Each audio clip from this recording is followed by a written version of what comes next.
Can we make some noise? This is it. $1.5 million to be decided right here, right now. The battle bus has started. Thank the bus driver. Good luck. Have fun. Now, like you said, this is Game 7, the last bus trajectory for the entirety of Summer Skirmish. 8 weeks straight.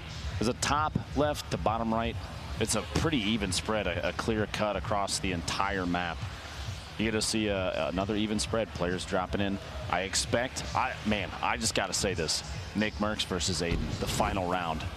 This might be it. We'll see. And this could be the most important. You know, they're both close to the scoreboard right now, but, you know, a big thing from Nick could make all the difference. Babe Jesus is wearing the Black Knight mask. IRL. In real, challenge. I don't think that adds any extra armor. He's got pizzazz, that's for sure. You see Lachlan going down. Does he have the headset on too? No. He's just going for it. Okay. Interesting play. Tilted tower, or sorry, lucky landing. We'll see if this pays off for him. Speaking of Aiden and Nick Merckx, we already got crowd cheering here as soon as Aiden shows up on the screen, and there you go. Whoa, a lot of people. Barnell just punched. You got Nick Merckx inside the main building. He always drops to, and early rockets for Aiden is going to be pretty important, especially if nobody else has shield yet. And speaking of the devil, there we go. He's got a full shield. You can swap weapons out. He's going to get that and green AR. Clingers on the ground too as an option to fill the last slot. Flower on the outside. Some C4, switch to attack, shotgun shot. Whips a little bit left and right. A body shot, there we go, 33 as well. He's got to be low, and there it is. Bovesy goes down, 38 HP left for Flower. Tenpo just eliminated Nice. Here's a look at Kevy in a shotgun engagement. The tack not coming out on top quite yet. It's actually a battle with Tenpo, who has one elim so far. Kevy is as weak as he could possibly be, and there's another elim for Tenpo. We were just talking about up at the Lynx crashing, did push on that fight on Flower and got the elimination as well. We got Aiden fighting a little box on the outside here. Hopefully now somebody who's dropping in from above. A lot of damage, and Sakairos gets the elimination on Aiden early, which means no more final round. Rex sees Sakairos out in the open, and this is what happens with Tilted when there's this many people landing here. It's a completely different ball game. Not necessarily the best time to push. This is air-cooled TV. Some shots, jump shots on Boyer right there. Down in Lucky Landing gets his first elimination for the game. Back up top, Saf. We were just watching this. Jumpman, most likely still full shield, full HP. Hysteria, I believe, in the feed. Just got an elimination with the fall. Must have dropped someone off of a structure. Saf taking a shot there. Jumpman, the laser from the green drum gun, gets his first even. And honestly, that's the big difference. He got all that extra shield, pushes on up to Saf, and the game kind of ends shortly thereafter for him. Here's Rex still in Tilted. Who's going to be? And this was Dakota. If you remember, Tenpo was around here who had 2 elims, so he was, oh my. Look, he even said it. Wow. And I can tell you right now, Tenpo, not a happy camper, as there is perfect accuracy coming on in. Now this is the very southeast corner of the map. You can see kind of in your mini map there. An interesting thing about this building is there's a basement underneath. You could be on the roof, you could be inside, but a section of it drops down one more time, and there's actually a chest spawn in there. So all around, Big Gray. This is Hysteria with Explodes. Don't tell me. Don't tell me. Okay, Explodes don't connect, but that either way, knocks him down. On the feet. And here's Wheels. CBK Flame getting dropped on out of this one. Now, that shot, that angle we had on Tilted Towers, I did not see Nick Merckx running around. Yeah, I'm not sure I'd love to hear an update on exactly where he stands. Everything was blown open there, and it was Nibs that shot, I believe, that rocket. You see Amon's in front of him as well, but the zone is kind of it's the player that's going to push everybody along. Still probably the most efficient eliminator of the entire weekend. Biggie just breaking through structures. He wants this elim so darn bad. He doesn't even have mats. It's like an all-in sort of thing right here from both players, as there's also Wheels still here who's bandaging. For Diggy, technically right now, he's at 1 elim. If he somehow cleans up Kayun, and then Wheels tries to go for the trade, and he can get the second elim there as well to put him at 3, but as I say that was his last wall. He's done for. Wheels and Kayun now just on the opposite sides of these walls from each other. Back in Tilted, still inside the safe zone from the last rotation, but it's going to be time to move out soon. Takata catches a player, a couple taps on the shield. The person on his close mountain. Here's a replay. Here was the last one we got onto Ecstatic, and well, it looks like it doesn't get much easier than this, as Ecstatic was, yeah, 1 bullet. That epic legendary, or sorry, that epic assault rifle, not epic legendary, with the quick elim there. 2 elims for himself so far, 54 players remaining. He's still in tilted, but this zone so far pushed west. Only 1 player alive right now, currently has 3 eliminations.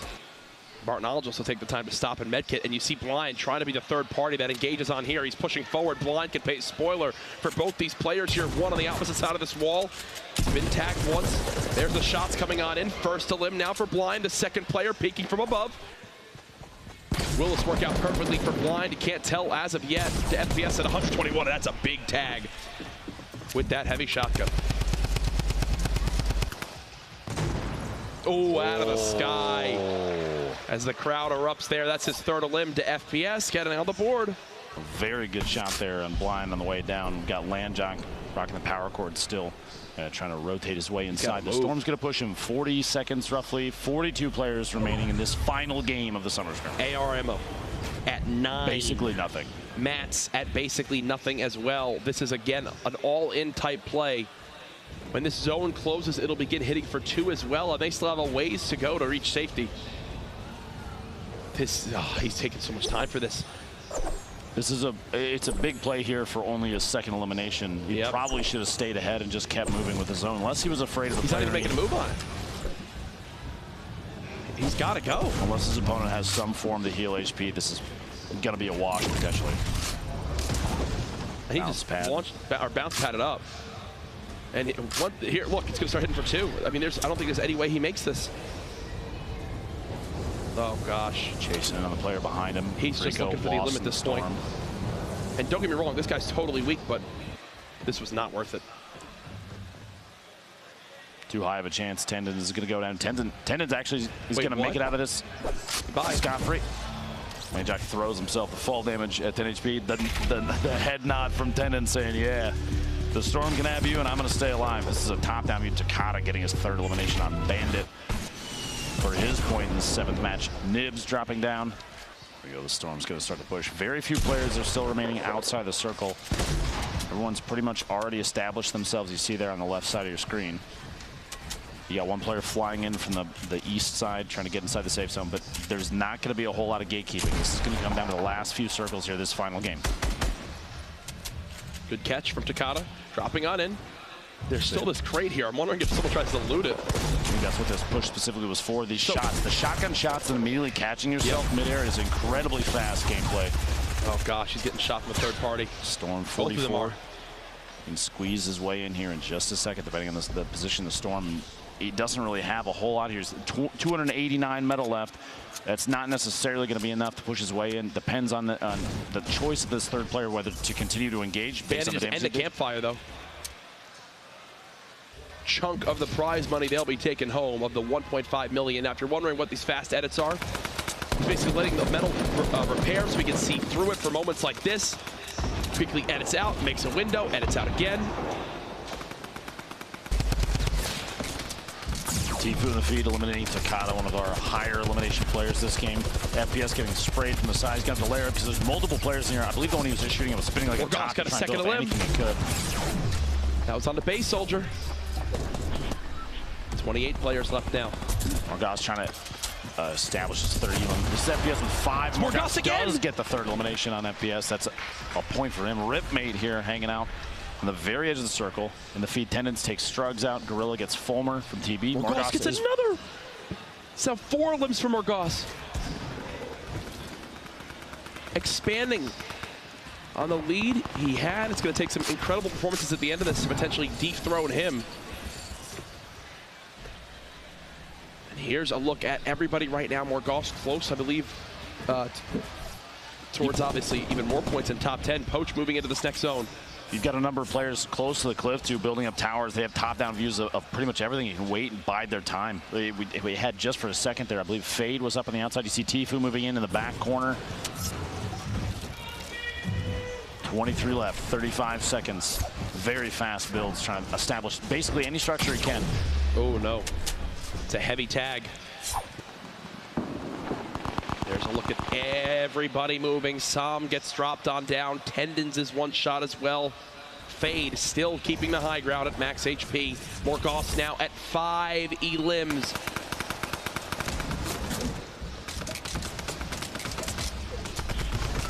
Fade picking up an elimination, the feed. That high ground advantage paying off there, Morgoth. 5 elims trying to push up top. Gotta stop and use this slurp. This will cap him off if he gets the entire slurp takes. He'll be back to 100-100. As he begins the builds, everyone having to move. He's got one just in front of him. It's Morgoth of all people. 72 hours nearby as well. Poach inching forward, gets tagged heavy. He'll place a trap too. Come on, run on in if you'd like. 18 players left, 10 seconds till this thing closes, and then we find out what direction they're going to have to go next. Morgoth, 5 eliminations still. Look at his inventory.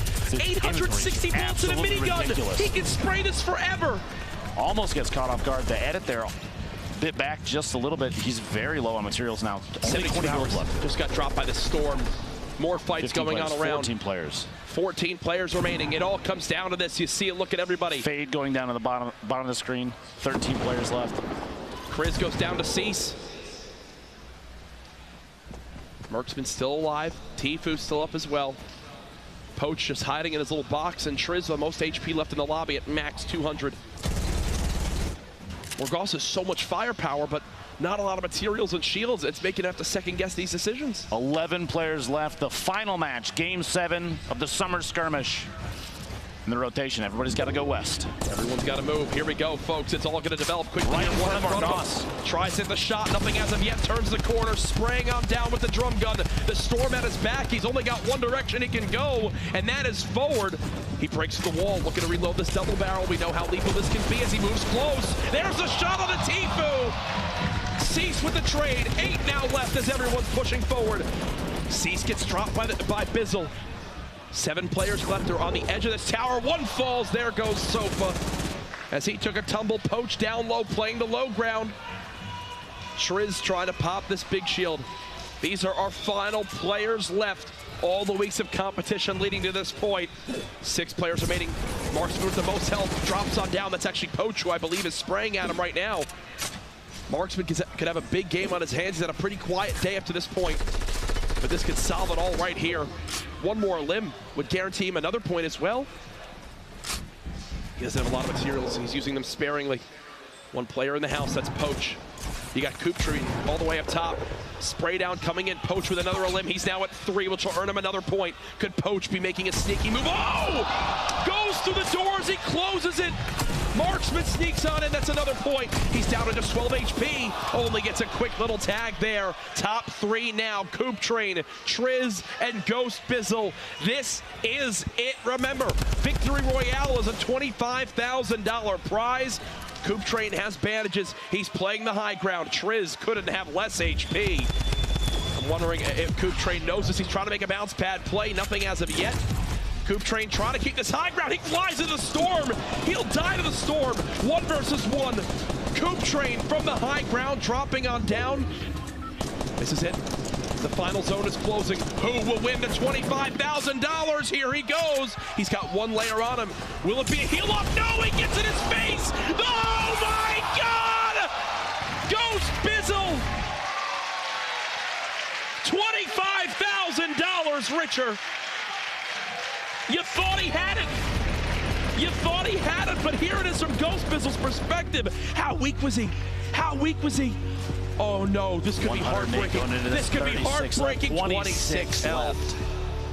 That was 5 limbs and a Victory Royale. That'll put him with a nice 5-point gain right there. The high stakes coming soon.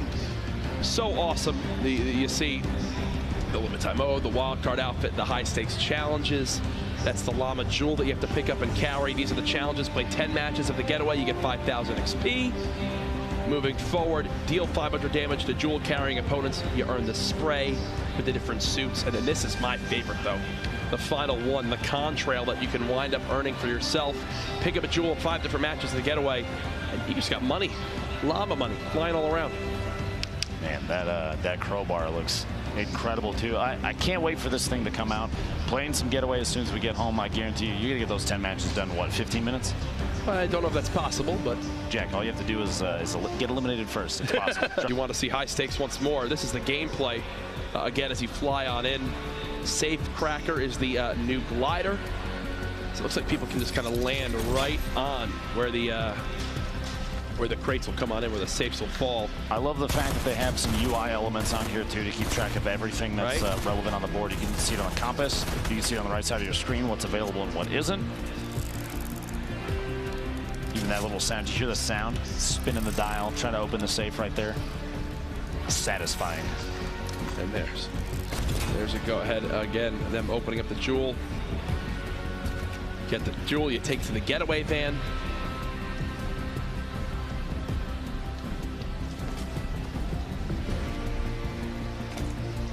As they go ahead and pick this up.